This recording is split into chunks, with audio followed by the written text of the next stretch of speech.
los tejidos periimplantarios, ¿cierto? Entonces, teniendo en cuenta este tercer grupo, que habla de otras condiciones que afectan al periodonto, es un grupo de diagnósticos de situaciones, patologías y condiciones que pueden generar algún tipo de alteración a nivel de los tejidos periodontales sin necesidad de que sean desencadenadas por algún tipo de enfermedad infecciosa, ¿cierto? No necesariamente como pasa con las gingivitis o con las periodontitis.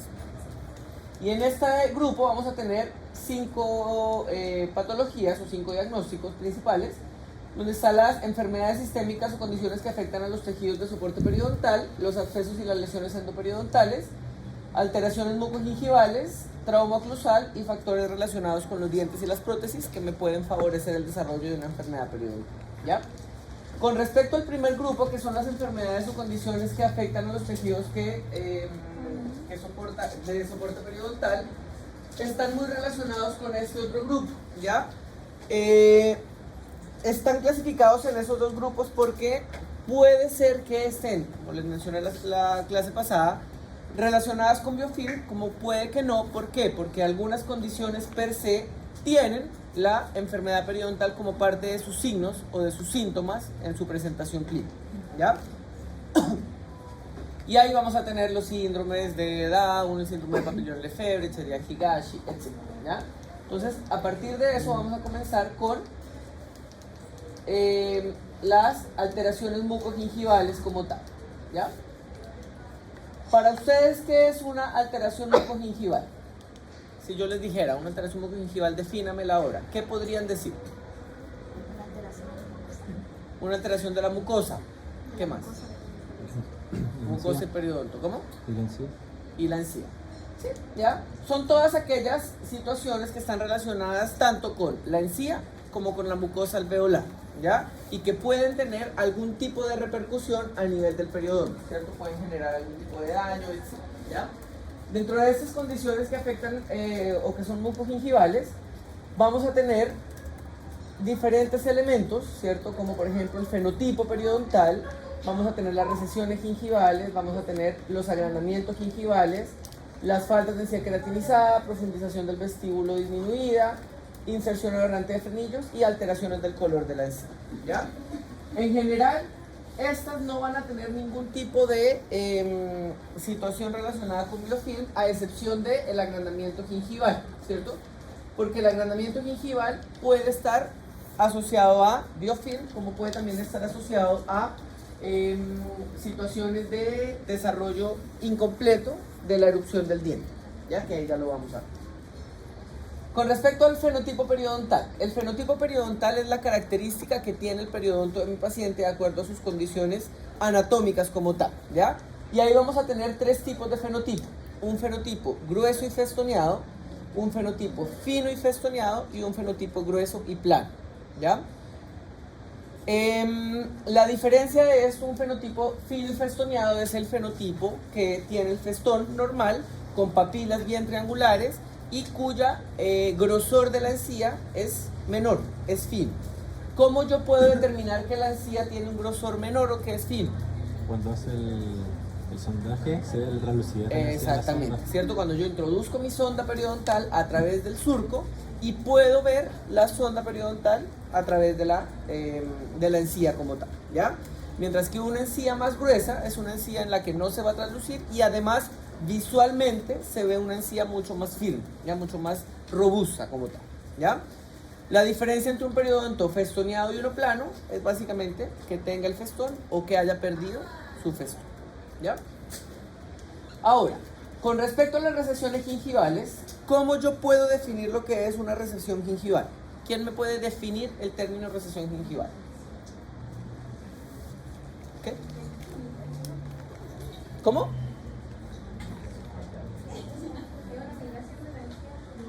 Una migración de la encía. ¿De qué parte de la encía? Del margen gingival, ¿cierto? Entonces la definición de recesión es la migración hacia apical del margen gingival. Y esa recesión puede estar asociada a factores infecciosos como no asociada a factores infecciosos, ¿cierto? ¿Por qué? Porque un paciente que tuvo periodontitis al tener una disminución en su hueso, al tener una disminución en su periodonto, también el margen de la encía va a migrar hacia apical, sobre todo en el momento de la reparación, ya cuando cicatriza el periodonto.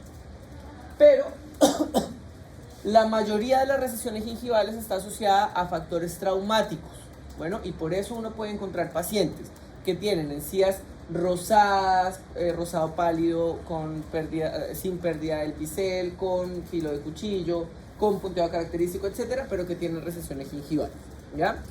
Y esos factores esos factores que me generan esa recesión pueden ser fuerzas oclusales traumáticas, pueden ser cepillados traumáticos, pueden ser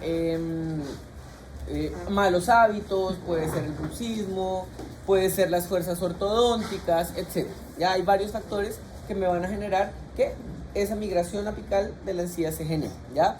Y obviamente esa migración del margen de la encía hacia apical va a estar asociada también a una pérdida de hueso, ¿cierto? Porque la encía va a venir a expensas del hueso. Y si se reabsorbe el hueso, también se va a reabsorber la encía, ¿ya?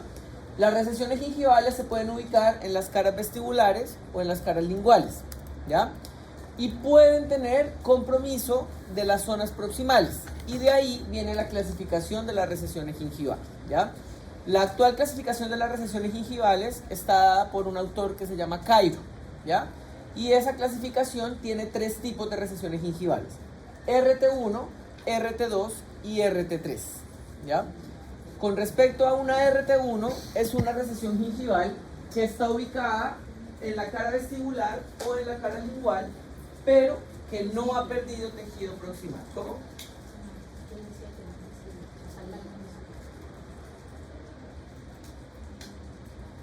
El interproximal no es visible, ¿ya? ¿Por qué? Porque no hay pérdida de tejido interproximal, ¿sí? Entonces yo tengo toda mi papila, toda la tronera está rellena por la papila, pero tengo una recesión, una migración del margen de la encía en lingual o en apical, ¿ya? Tengo la recesión gingival RT2, en donde tengo mi pérdida o mi migración apical en vestibular o lingual, pero ya tengo algo de pérdida de tejido interproximal, solo que no es mayor a la pérdida vestibular, ¿cierto? Entonces, como lo ven aquí, ¿cierto? Aquí tengo mi pérdida vestibular, aquí tengo mi pérdida proximal, ¿ya? Y no se ha perdido. Y aquí tengo una recesión gingival RT3, bueno, aquí la imagen no es muy clara, pero en una recesión gingival RT3, la pérdida de tejido interproximal está al mismo nivel o incluso más apical que la pérdida vestibular o lingual, ¿ya? Las recesiones gingivales RT1 y RT2 son las que están más asociadas a trauma. Las recesiones gingivales RT3, que es cuando yo ya perdí tejido en la zona proximal, pueden estar más asociadas a enfermedad periodontal, ¿ya? Existe además una subclasificación de las recesiones gingivales, que es la que da Pini Prato, que es un autor italiano, pero él habla no tanto de la posición del margen de la encía, sino de la ubicación del LAC, de la visibilidad del LAC y de la presencia de alguna cavidad en la zona del LAC, ¿ya? Y lo clasifica como A positivo, A negativo y B positivo y B negativo, dependiendo de qué, dependiendo de si se puede ver el LAC y de si hay algún tipo de cavidad, ¿ya? En las clase A todavía se ve el LAC, ¿cierto? Como la pueden ver ustedes acá. Puede haber una clase A positiva o clase A negativa. En la clase A negativa no tiene ningún tipo de escalón ahí en esa zona, ¿ya? Es decir, solamente se ve el LAC y no se ha perdido ningún tipo de tejido que me genere cavidad. Mientras que en la clase A positiva yo todavía veo el LAC, pero ya hay algún tipo de cavidad, ¿cierto? Ya hay algún tipo de escalón, ¿cierto? Como se ve acá. ¿Se fijan? Hay una concavidad acá, ¿sí? ¿Lo ven? Acá. Pero todavía se ve el límite amerocementario. En cambio en la A negativo, fíjense que aquí está plano, no hay ningún tipo de concavidad, ¿ya? Las clases B de Pini Prato no se puede apreciar el límite amerocementario, desapareció el límite amerocementario, ¿ya? Y al igual que las clase A, en una negativa no tengo una cavidad, en una clase B positiva sí tengo una cavidad, ¿ok? ¿Se entiende eso? Oye. Dígame. Estas cavidades tienen como criterio también del por qué pueden ser generadas como por una carie o una Sí, fracción. o ¿ya? Pero son principalmente asociadas a fracciones, ¿ya? ¿Ya? A lesiones cervicales no cariosas, ¿sí? Entonces, nuevamente, todo lo que sea negativo, tanto en la A como en la B, no tiene ningún tipo de cavidad. Está plano, ya sea el cemento o ya sea el esmalte con el cemento, ¿sí? Mientras que cuando tengo clase A o clase B positiva, ya tengo algún tipo de concavidad en el cuello del diente, ¿ya? Y al haber algún tipo de concavidad, estas clasificaciones además sirven para determinar el tipo de tratamiento que yo voy a hacer después, ¿ya? Porque si yo tengo una cavidad, yo tengo que restaurar esa cavidad, ¿sí? Si no tengo, no tengo que hacer. Dígame.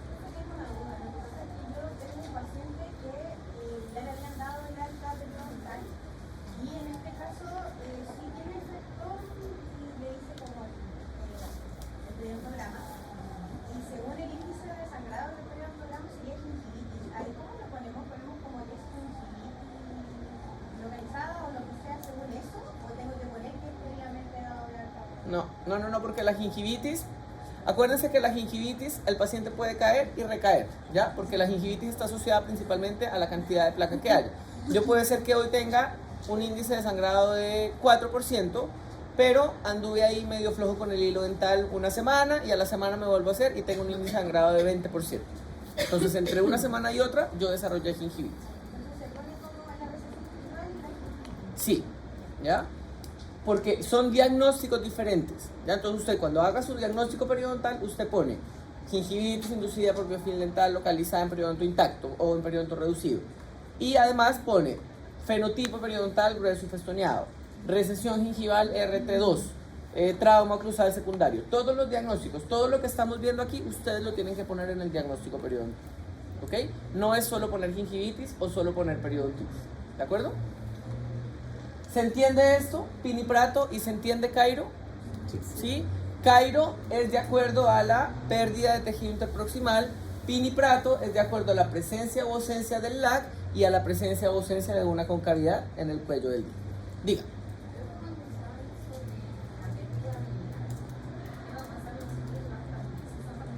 Es que si hay una recesión gingival, usted debería poder ver el LAC, ¿sí? Pero acuérdense que no es solo que se va la encía para arriba o para abajo, depende del diente en el que esté, sino que también hay acción, por ejemplo, de ácidos, hay acción de las mismas fuerzas del cepillado, que me van haciendo que vaya perdiendo tejido duro, esmalte, cemento o dentina radicular, y que por ende se pierda esa línea que me separa el esmalte con el, ¿ya? Y que yo ya no la pueda ver. Entonces en las clase A yo veo la línea, en las clase B no veo la línea, ¿ya? En los que son positivos tengo una concavidad, en los que son negativos no tengo una concavidad. ¿Sí? ¿Se entiende esto? Entonces cuando ustedes hagan el diagnóstico de la recesión gingival, principalmente les vamos a pedir la clasificación de Cairo, porque es lo que pide lo que indica la nueva clasificación. Pero pueden también determinar si, según Pini Prato, es clase A, B, positivo o negativo, ¿ya? Y en cuanto al tratamiento, cuando tengo clasificaciones negativas de Pini Prato, yo solamente requiero, por ejemplo, si voy a hacer un tratamiento quirúrgico, hacer manejo de tejido blando, ya por medio de una cirugía, algún injerto, etc. Pero si tengo unas positivas, sea clase A o clase B, yo tengo que, antes de hacer cirugía, restaurar esa concavidad que tengo generada, ¿ya? Con respecto a, porque me imagino que han leído o pueden que ustedes vean en cuanto al porcentaje de cubrimiento, se habla de que en las RT1 puedo tener un 100% de cubrimiento si yo hago una cirugía de manejo de tejido blando para cubrir la recesión. En las RT2 va a ser hasta donde esté la zona interproximal, y en las RT3 tengo muy mal pronóstico para hacer cubrimiento radicular. Entonces la verdad no se maneja o no es un plan de tratamiento quirúrgico cubrir una recesión gingival de RT3 porque no va a tener buen pronóstico de cubrimiento, ya, y se va a quedar igual en verdad, ¿ya? ¿Preguntas con respecto a las recesiones gingivales? ¿No? Diga.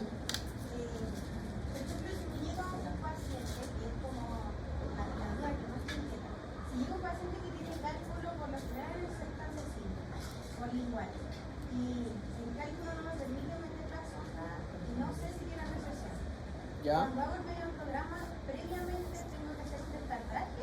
Depende, Depende del caso, ¿ya? Y ahí eso lo tiene que ver usted con su tutor, y su tutor es el que le autoriza hacer o no un destartraje diagnóstico, digamos, ¿ya? Ahora, ustedes van a tener que tener en cuenta que si se hace un destartraje y lo hacen el periodontograma, a la semana esas medidas del periodontograma van a cambiar. Porque si usted eliminó el factor etiológico, la encía va a desinflamar ahí. Pero en ese caso yo podría, por ejemplo, evaluar el sextante 6 y el 4 mientras y el 5 dejarlo para la próxima sesión. Sí, podría, ¿ya? Pero no en todos los casos que haya cálculo usted va a tener que hacer el destartraje. Uno, en la mayoría de los casos de hecho, puede hacer el periodontograma aún con la presencia de cálculo, ¿ya? Pero eso lo pueden ver con el tutor que estén en clínica, ¿ya? Ya. ¿Qué otras alteraciones mucogingivales encontramos? Aquí, ¿qué hay? Un frenillo labial. ¿Está en buena posición? ¿Dónde dijimos que tenía que ubicarse el frenillo? En la encía adherida principalmente, ya cerca de la unión mucogingival. Si el frenillo tiene su inserción en la encía libre o en la papila, es una inserción aberrante, ¿ya? ¿Cómo yo identifico que la inserción es aberrante? Puede ser porque hay un diastema, ¿cierto? ¿Qué más? ¿Cómo? No, no necesariamente.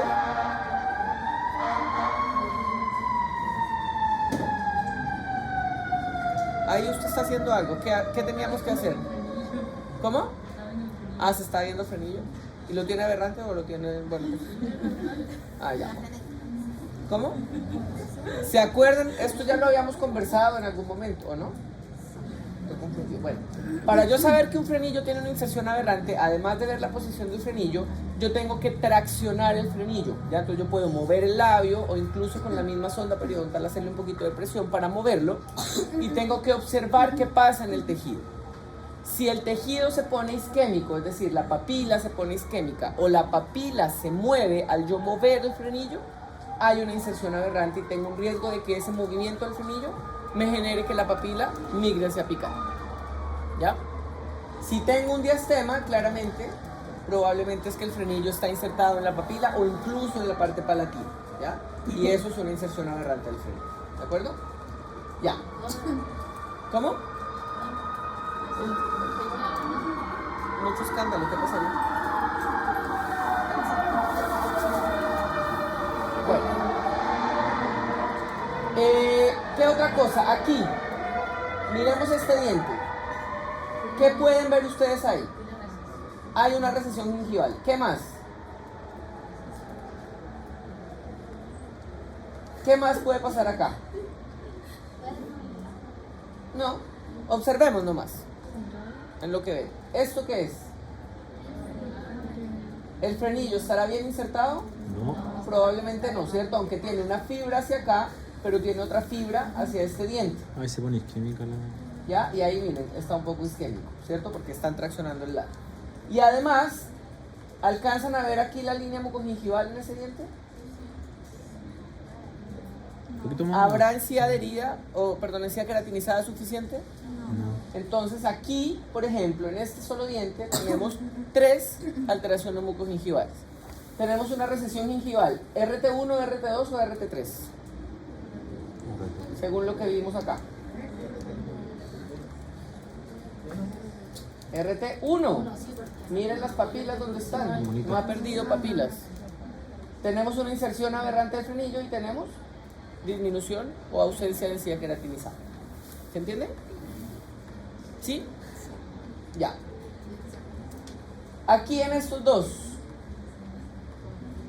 fíjense la poca altura que hay entre el reborde alveolar y el fondo del vestíbulo, ¿ya? Eso es lo que denominamos disminución en la profundidad del vestíbulo, ¿ya? Que está asociada, miren aquí también está lo mismo, fíjense, aquí está el vestíbulo, en esta zona edéntula. Está asociada a las zonas edéntulas, principalmente a las extracciones de dientes, sobre todo cuando son traumáticas, ¿ya? ¿Por qué? Porque esa profundización del vestíbulo va a estar determinada por la altura del reborde alveolar. Y si yo tengo una exodoncia muy traumática, el hueso rapidito se me va a reabsorber y por lo tanto va a irse también hacia apical. Y esta altura va a disminuir, ¿ya? Y esto sobre todo es importante cuando a los pacientes se les van a hacer prótesis, ¿sí? porque las prótesis, yo sé que ustedes lo van a ver el próximo año, pero las prótesis tienen que tener ciertos criterios en cuanto a la retención, en cuanto al soporte, y por lo tanto eso está dado también por las condiciones del tejido, ¿cierto? Y si yo tengo muy poquita distancia acá, la prótesis no se va a poder retener bien, ¿ya? Y ahí hay que pensar en hacer algún tipo de cirugía para aumentar esa profundidad del vestido, ¿ok? Ya. Factores que están relacionados con los dientes o con las prótesis. Este grupo de elementos que aparecen aquí o de condiciones que aparecen aquí son factores que pueden tener algún tipo de relación en que se acumule mayor cantidad de biofilm y que por lo tanto tenga más riesgo de desarrollar enfermedad periodontal, ¿ya? Entonces, con respecto a los factores de los dientes, anatomía del diente. ¿Qué anatomía del diente puede generarme mayor acúmulo de biofilm? Bueno, el apiñamiento, ¿qué más? Las inversiones, ciertas malas posiciones, ¿qué más? Del diente como tal, un dientecito solo, sin tener responsabilidad. Bueno, símbolos más pronunciados, ¿qué más? ¿Qué más? Fosas y fisuras más profundas, ¿hay algo que decir? Invaginaciones del esmalte, ¿qué más? ¿Se acuerdan de algo que se llama perlas de esmalte? ¿Qué son las perlas de esmalte? ¿Cómo vale? Diga, sí. ¿Con especie de hipermineralización?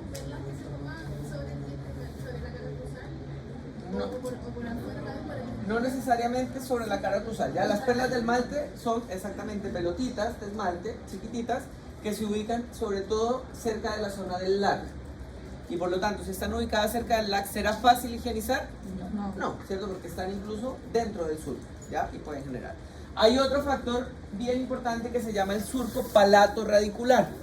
El surco palato-radicular es un surco que se continúa en la cara palatina hacia la raíz, ¿sí? Del surco normal de la corona del diente hacia la raíz.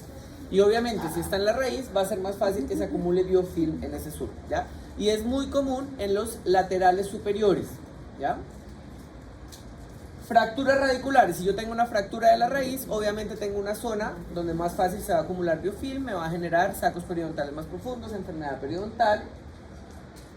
Erupción alterada, erupción pasiva alterada. Esto se refiere a que el proceso de erupción no se completó de manera total y por lo tanto quedan las coronas clínicas muy cortitas.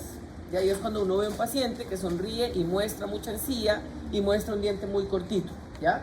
Entonces, ¿qué se hacen ahí? Se hacen algunos procedimientos de cirugía plástica para cortar un poquito de encía, alargar un poco más el diente y que se vea mucho más armónico, ¿ya? Eso por ejemplo. Con respecto a los factores de las prótesis relacionados con enfermedad periodontal, básicamente es todo aquello que me genere acúmulo de biofilm.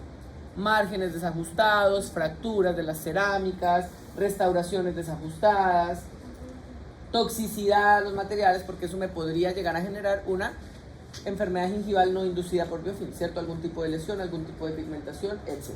¿Ya? Este término, ¿se acuerdan que lo hablamos y que fue una pregunta del control de la primera clase? ¿O del primer control? Ya. Los tejidos de inserción supracrestal. ¿Qué eran los tejidos de inserción supracrestal? ¿Se acuerdan? ¿Qué eran?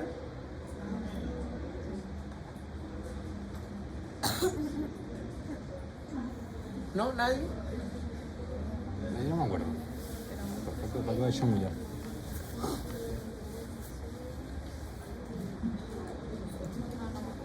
¿No se acuerdan? ¿Tiene risa? ¿Nadie? ¿Por un regalo en el próximo control? ¿Algo? ¿Ahora se acuerdan? No me acuerdo. Son los ligamentos que son de la gingiva encima del periodonto, o sea, no el cemento radicular de la cosa, sino que, por ejemplo, el dento gingival. No, esas son las fibras del ligamento periodontal. No, eso no era. ¿Alguien más se acuerda? No, nadie. Perdieron el regalo. Los tejidos de inserción supracrestal, acuérdense que son esos tejidos que están sobre la cresta alveolar y que me van a proteger la cresta alveolar de cualquier factor mecánico o factor microbiológico que me la vaya a alterar. Y está conformado por el epitelio de unión y el tejido conectivo. ya que está debajo del epitelio de unión. Y que tiene una medida aproximadamente 2 milímetros. 1 milímetro del epitelio de unión, 1 milímetro del tejido conectivo, ¿ya? Y que era lo que antiguamente se conocía como el ancho biológico y que probablemente ustedes en clínica igual todavía escuchen el término ancho biológico. Pero si ustedes se lo escuchan a alguien, usted le va a decir, no, ese no es el término, es tejido de inserción supracrestal, ¿ya? Los tejidos de inserción supracrestales en todos los dientes son de suma importancia porque justamente me van a proteger la cresta alveolar, ¿ya? Y si se invade ese tejido, por eso ahí habla la invasión de ese tejido de inserción supracrestal, está asociado a inflamación y pérdida de inserción. Si se invade, el hueso se va a empezar a reabsorber. ¿Por qué? Porque el tejido que está arriba está siendo dañado. Entonces el hueso, para protegerse, se va hacia picar, ¿ya? ¿Por qué puede estar invadido ese tejido de inserción supracrestal? ¿Qué puede pasar a nivel del cuello del diente que me invada ese tejido de inserción supracrestal? ¿Cómo? Biofilm, no. Recesiones, no.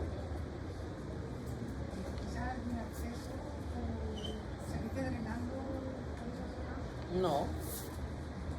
El tejido de inserción supracrestal se puede invadir por fracturas radiculares que queden muy a nivel del cuello del diente y que quede la fractura al mismo nivel del hueso, por ejemplo. Entonces ya no hay el espacio para el tejido conectivo del epitelio de unión. Por caries puede estar invadido o por un odontólogo que hace mal su trabajo y hace una restauración metida dentro del surco y me invade ese tejido. Es decir, por alguna mala praxis. ¿Ya? No, esa no era la primera. Bueno, entonces por eso es muy importante que cuando ustedes sobre todo vayan después a hacer las rehabilitaciones, hagan un análisis de ese diente y de los tejidos de inserción supracrestal, ¿ya? Porque no es que no se vaya a poder rehabilitar el diente si tiene una fractura a nivel de la cresta de hueso o una caries, sino que hay que analizar, hacer algún procedimiento para recuperar ese espacio y que se pueda hacer sin ningún problema la restauración, ¿ya? Porque si por ejemplo se hacen restauraciones que quedan al mismo nivel de la cresta alveolar, la encía va a estar inflamada constantemente, ¿ya? Eso.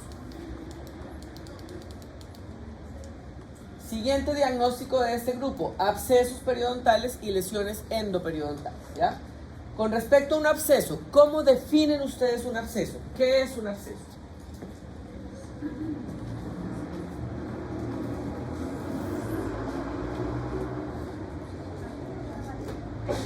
¿Cómo? Acúmulo de material purulento encapsulado, ¿cierto? Básicamente. ¿Por qué está compuesto el pus? Por restos bacterianos y restos celulares de defensa, ¿cierto? Hay ahí una lucha y bueno, todo lo que queda ahí queda encapsulado, ¿ya? Ojo, hay que diferenciar entre un absceso y una fístula. ¿Qué es la fístula? O el tracto sinusal que llaman los endodoncistas. Exactamente, ¿cierto? Cuando ese pus buscó por dónde salir y rompió hueso, rompió mucosa y encontró una salida y empieza a drenar solito pus. El absceso es cuando está la pelotita ahí, pero no tiene ningún tipo de drenaje, ¿ya? En periodoncia nosotros vamos a poder tener 3 tipos de abscesos. Abscesos gingivales, abscesos periodontales y abscesos pericoronarios. ¿Qué será un absceso pericoronario? ¿O a qué estará asociado? ¿Ah? ¿Cómo, perdón? No. A la erupción de dientes, principalmente a los terceros molares, ¿ya? Las famosas pericoronaritis. Bueno, ¿qué será un absceso gingival?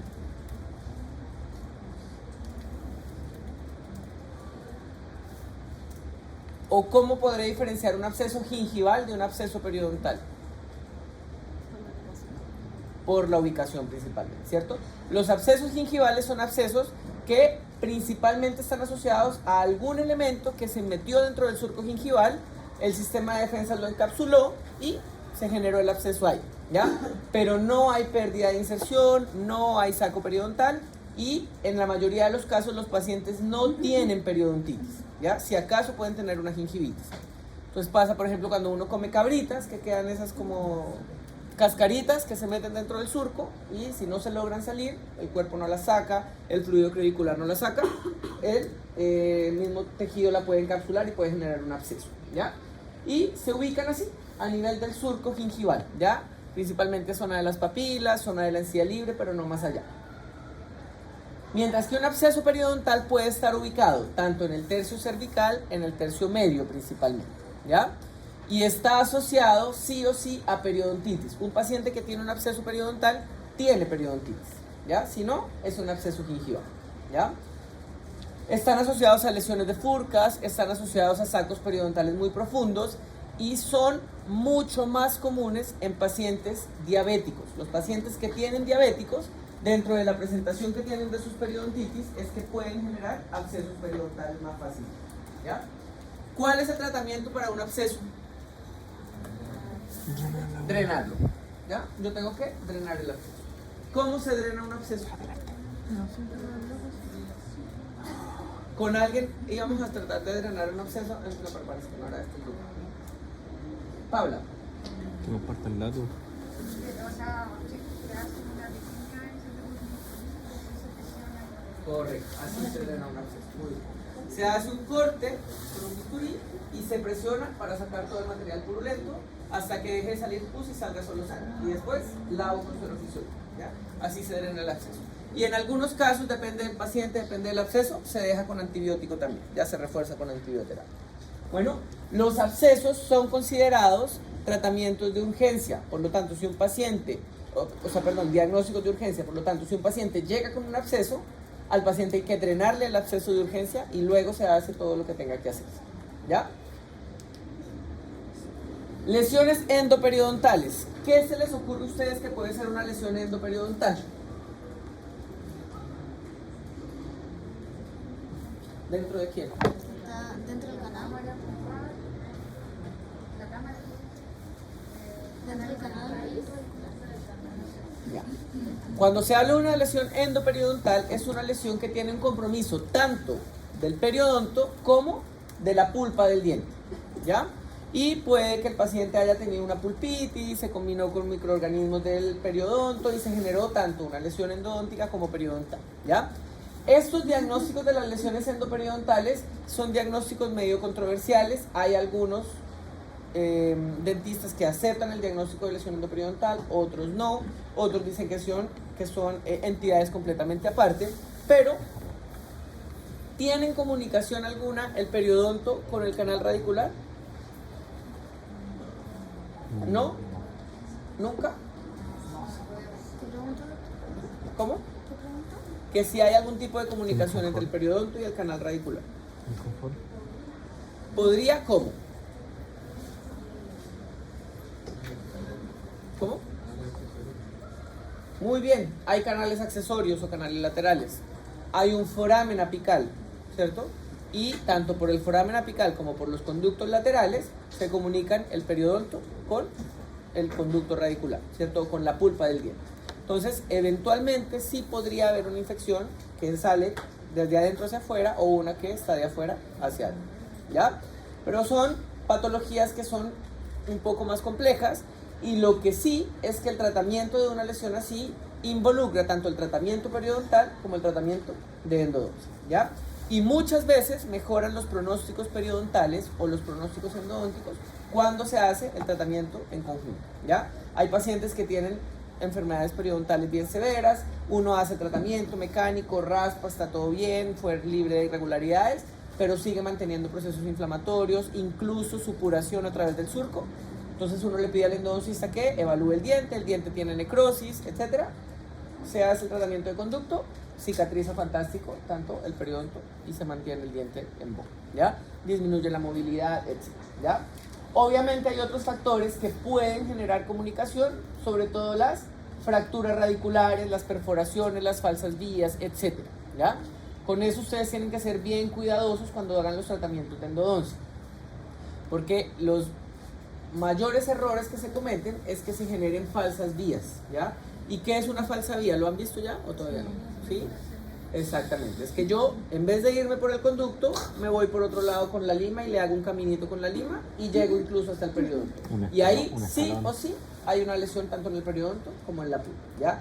Y dependiendo del caso, a veces se puede mantener el diente, hay que hacer un selle de la perforación con Biodentin, etcétera, o a veces, lamentablemente, el diente hay que sacar, ¿ya? Entonces tienen que ser súper cuidadosos con eso, súper prudentes cuando hagan los tratamientos de conducto, vayan con cuidado, pídanle ayuda a los endodoncistas para que no tengan mayores problemas con eso, ¿ya? Y ojo que las perforaciones y las falsas vías pueden partir incluso desde el momento de hacer el acceso, ¿ya? Entonces también sean bien cuidadosos con eso, estudien bien la anatomía de los dientes, de qué forma tienen que hacer el acceso, por dónde tienen que entrar, hacia dónde tienen que expandirse, etc. ¿Ya?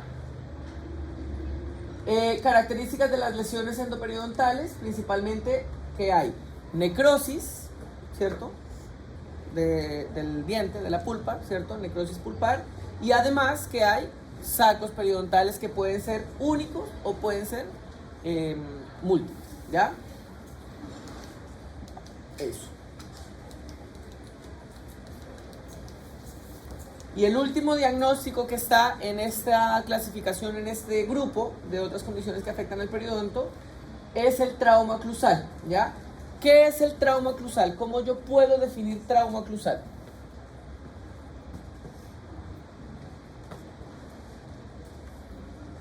¿A alguien se le ocurre qué es el trauma oclusal?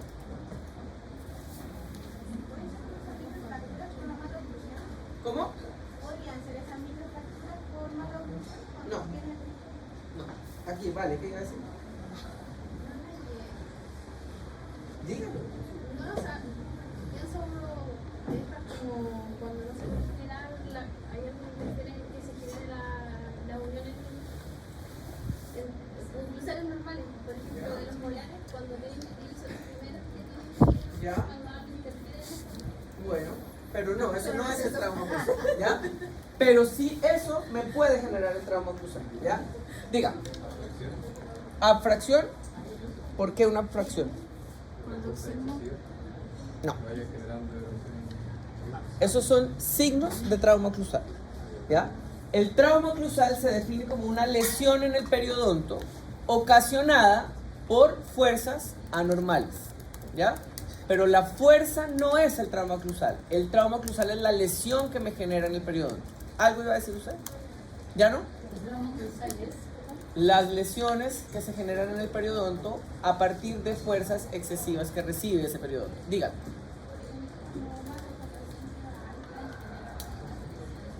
Sí, eso es una fuerza excesiva y eso me puede generar trauma oclusal, ¿ya? Que es la lesión en el periodonto, ¿ya? Entonces lo que quiero que les quede claro es eso, es que el trauma oclusal no es la fuerza, no es el bruxismo, no es la restauración alta.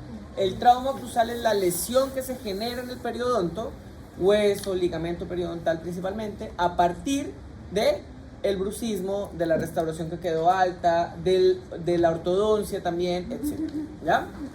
Ese trauma oclusal puede, o se llama de dos maneras, trauma oclusal primario o trauma oclusal secundario, ¿ya? El trauma oclusal primario es cuando el periodonto no está enfermo y se le genera una fuerza excesiva. Por ejemplo, cuando tengo una restauración que está alta, cuando bruxo, cuando me estoy comiendo una cabrita y muerdo la semilla, ¿cierto? Que me da como un brinco, ¿cierto?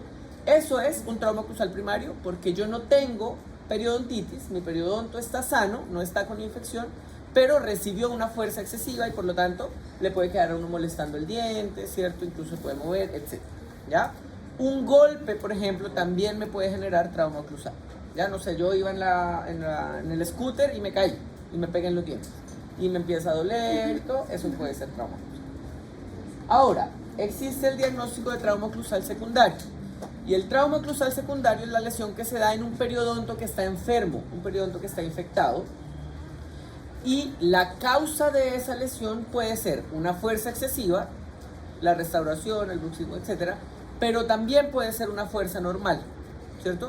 El paciente no tiene ninguna restauración alta, tiene sus contactos equilibrados, pero como su periodonto está tan inflamado y tan debilitado, igual se genera la lesión. ¿Entiende? Ya. ¿Cuáles son las características del trauma oclusal?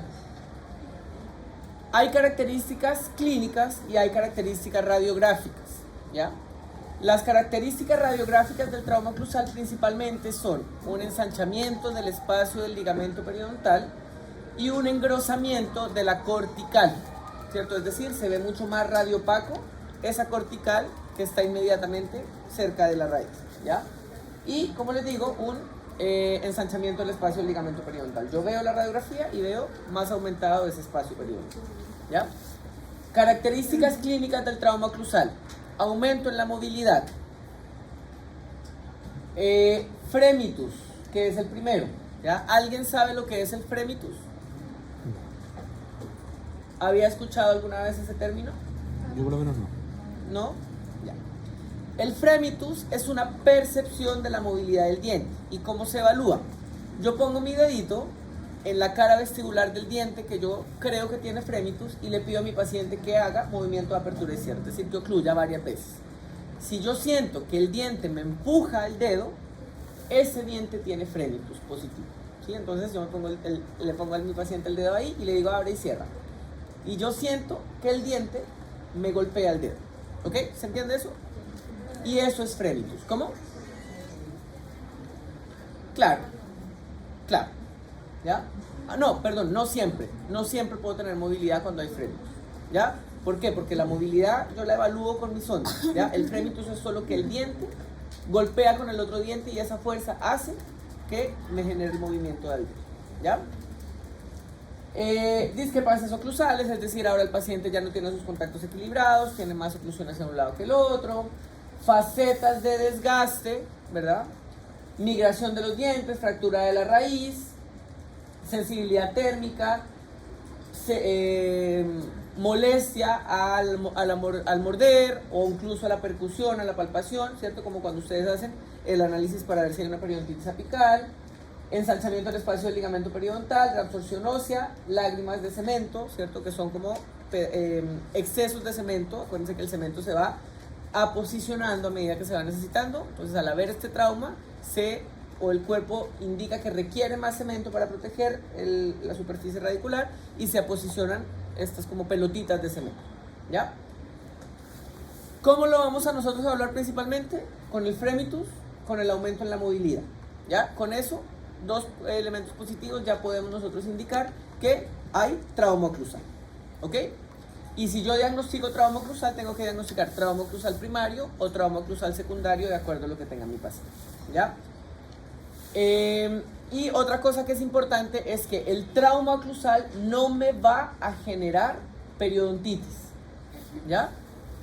Pero sí puede agravar la reabsorción de hueso cuando el paciente tiene una periodontitis establecida. ¿Ok? ¿Me explico? ¿Sí? Sí.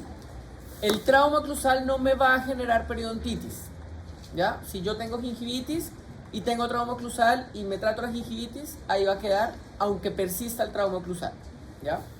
Pero si yo tengo periodontitis, el trauma oclusal me va a acelerar la reabsorción ósea, ¿ya? Porque ya está ese hueso recibiendo daño de dos lados, por las bacterias y por la fuerza excesiva que está recibiendo, ¿ya? ¿Preguntas? ¿Dudas? ¿Nada? Ya, entonces vimos abscesos y lesiones endoperidontales, alteraciones mucogingivales, trauma oclusal y los factores que están relacionados con los dientes, ¿ya? Ahora vamos a ver la última categoría, que son las enfermedades y condiciones que están relacionadas con los implantes, ¿ya? Los implantes, cierto que me imagino todos los conocen, cierto que son este dispositivo en forma de tornillo que se coloca dentro del hueso para sobre él colocar algún aditamento y luego algún elemento protésico, ya sea unitario, ya sea un puente o ya sea una estructura completa de una prótesis total, que hay varios tipos de rehabilitaciones en base a implantes, ¿cierto? Unitarias, plurales y totales, ¿ya? Los tejidos alrededor de los implantes son muy parecidos a los tejidos periodontales, ¿cierto? porque también vamos a tener una mucosa, también vamos a tener un hueso, pero no vamos a tener ligamento periodontal, ¿cierto? ¿Por qué? Porque el ligamento periodontal es parte del diente, es la unión del diente. Los implantes se unen directamente con el hueso, ¿ya? El implante queda pegado al hueso por un fenómeno que se denomina oseointegración, ¿ya? El diagnóstico de salud perimplantaria es un diagnóstico estrictamente clínico, ¿ya? Yo observo que la mucosa alrededor del implante tiene unas características de salud parecidas a las de una encía sana, es decir, vamos a tener un color rosado pálido, vamos a tener una superficie opaca, firme, resiliente, puede incluso tener punteada de cáscara de naranja, porque acuérdense que el conectivo va del hueso a la mucosa y se puede ver incluso un punteado de cáscara de naranja, ¿ya? No hay una profundidad del sondaje que me indique salud, ¿cierto? Sino que es más bien unos signos de ausencia de inflamación, ¿ya? Yo puedo introducir una sonda alrededor del implante y si tengo 5 milímetros, pero no hay inflamación, no hay sangrado, la mucosa se ve rosada, puede haber salud perimplantaria, ¿ya? Y esto es porque los tejidos de unión entre diente y encía son muy diferentes a los tejidos de unión entre implante y mucosa, ¿ya? Y por histología yo puedo tener 5 milímetros, pero estar en salud. No así en los dientes, ¿ya? ¿Cierto? Porque fíjense, aquí vamos a tener todo esto que se denomina, ¿cómo se llama esto de acá? Epitelio de unión con tejido conectivo, arriba de la cresta alveolar, ¿cómo se llama? Tejido de inserción supracrestal. Aquí en el implante yo no tengo un tejido de inserción supracrestal y tampoco tengo un epitelio de unión como tal, ¿ya? Aquí a veces lo denominan epitelio de barrera alrededor del implante, ¿sí? ¿Ya? Ahora, la mucositis perimplantaria es el símil de la gingivitis en los dientes, ¿ya? Aquí tampoco hay una asociación en cuanto a profundidad del sondaje, pero lo que sí yo tengo que ver son signos clínicos de inflamación, enrojecimiento de la mucosa, sangramiento, aumento de tamaño, ¿ya? Y obviamente esto está asociado a biofilm.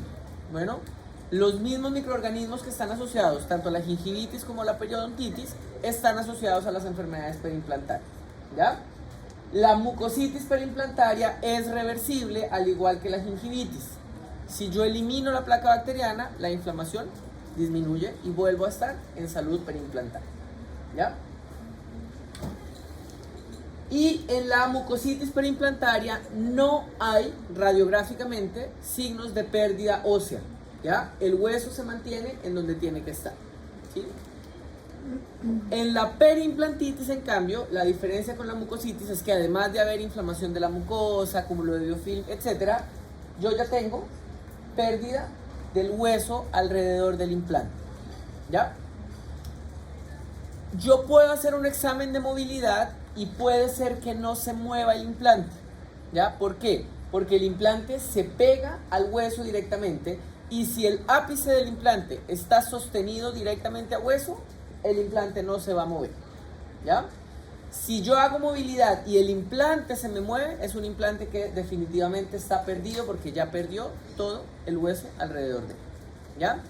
Si uno levanta un colgajo y ve, fíjense, el hueso debería estar aquí a nivel del cuello del implante y fíjense en dónde está, ¿ya? Y radiográficamente las pérdidas de hueso alrededor de los implantes tienen una característica que tienen una forma así de copa que se llama saucerización, ¿ya? Saucerización, ¿ya? Que es esta forma como que fuera una copa alrededor del implante, ¿sí? ¿Se entiende? Y esa es la característica propia de la pérdida o de la reabsorción ósea periimplantaria, ¿ya?